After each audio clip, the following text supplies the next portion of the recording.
You're listening to English with Monty. Today is 8-Minute English, talking about adjectives ending in ed and ing.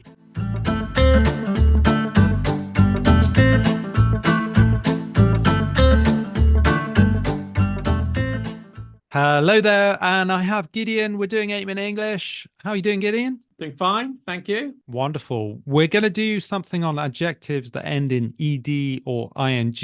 I think to some extent it's a little bit simple, isn't it, in a way? I'm not sure it's going to take us a huge amount of time to explain it, but maybe we can give... Maybe.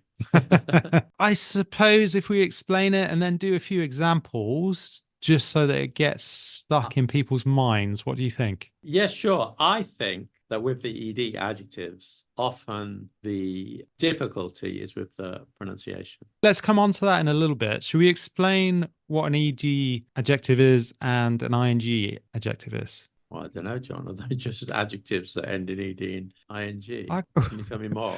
They come from verbs. They do come. What do they come? They come from verbs. All of them. Not all of them, most of them. If they don't come from verb, they have a different pronunciation. No, okay, that's fair enough. So I guess with an adjective from an ing, it's normally referencing a situation, isn't it? And you could say, for example, this meeting is tiring. Oh, okay. Is that right? Yeah, so it's reference. Fair enough. Is that not right? Yes. Yeah, that's right. I didn't think of it like that. So you're kind of describing that situation. So you're using the ing form. Whereas if you say, I'm tired with an ed on the end, it's how you feel. That's true. So that's kind of the difference, isn't it? Yes. A common mistake. People say, I'm boring. They want to say, I'm bored. I've heard that so many times. I'm boring. Really? You are actually, yeah. Took the words out of my mouth. I would never say that. Is that why you haven't got any students? Yeah, I've got any friends. I haven't got any friends. No, it's just an exaggerated example. Well, that's an interesting example, though, isn't it? Because if you say I'm boring, it means that you're saying to people, I am an uninteresting person, aren't you? By saying that. This is who I am. I'm boring. This is who I am. I'm boring. I'm bored. This is how I feel. Yeah, same with annoyed, isn't it? I'm annoyed. This is how I feel. I'm annoying. This is who I am. So a person is annoying. Because you could say I'm bored in Gideon's class, couldn't you? Whereas Gideon's class is boring. Find what the class is. That's obviously never happened, has it? Because your classes are always interesting and people are always interested. Yeah, exactly. Well, thank you, John. You're welcome. John. Always interesting. That sounds amazing. Hypnotic voice. Are you going to talk about maybe the ed and how that's pronounced at the end? It's simple. You need a chart, really, when it's the, when it's a ter. It depends on how the verb ends. It's not a verb, though, is it? No, with the verb, and then you stick an ed at the end of the verb, and it changes the pronunciation. That's interesting, though, isn't it? Because obviously it doesn't just apply to ed adjectives. It also applies to regular verbs in terms of the pronunciation, doesn't it? Yeah, absolutely. Yes, excuse me. I misunderstood you. The same rule. You're absolutely correct. Just the two examples we already gave. Annoy, past tense is annoyed. It's also the adjective. And the year, when a d follows a year, it's the ed follows annoyed, bored. Okay, but in other cases, it might be a t. And we have one here, disappoint. And the t, you need an id. If the verb finishes in a t, then the past tense and the adjective would be pronounced disappointed. And no one will be disappointed by listening to this podcast. You will not find it disappointing. No, they won't, because it's amazing, because you're on it. And I suppose the idea of having a vowel sound between the final letter is because you're ending it with a T or a D. So disappoint. And then you have to create that separation between the D, don't you? Because otherwise it's td, and it doesn't really make sense. There has to be a disappointed, decided, because again, if it ends in a D, then you're not going dda. It has to have a vowel sound difference. I suppose in terms of it ending in a T, it's more like a hard sound before it, isn't it? Because if you say miss, this is a hard sound, so you have to have another hard sound to kind of show the difference. If it's bored, R is quite a soft sound in English, so therefore you only need a D sound to separate it.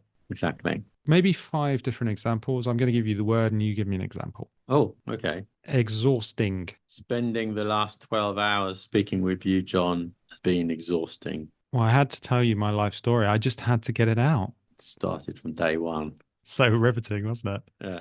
Confused. People try to explain Bitcoin to me. I get confused. Confusing subject. Yeah. Surprising. I opened my email and I found out that a Nigerian prince had passed away and he had left me $500 million in his will. Surprising.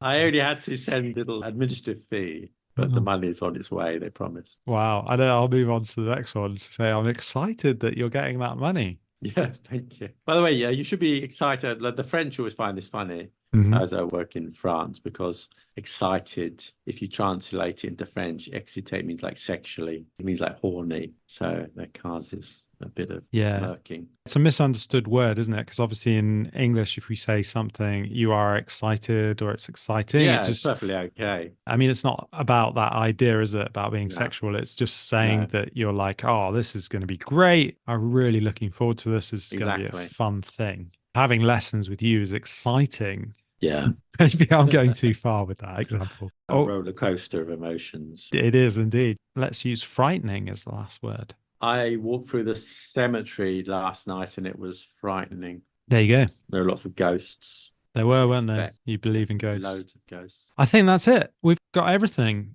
Could mention that there are a few ed adjectives that don't come from the verb and they'll be pronounced differently, like naked, for Mm. example. The common mistake is people saying naked or something like that. So that's why there are a few. So look out for those. Got to keep on your toes, haven't you, to look out for those because you can't say I'm naking.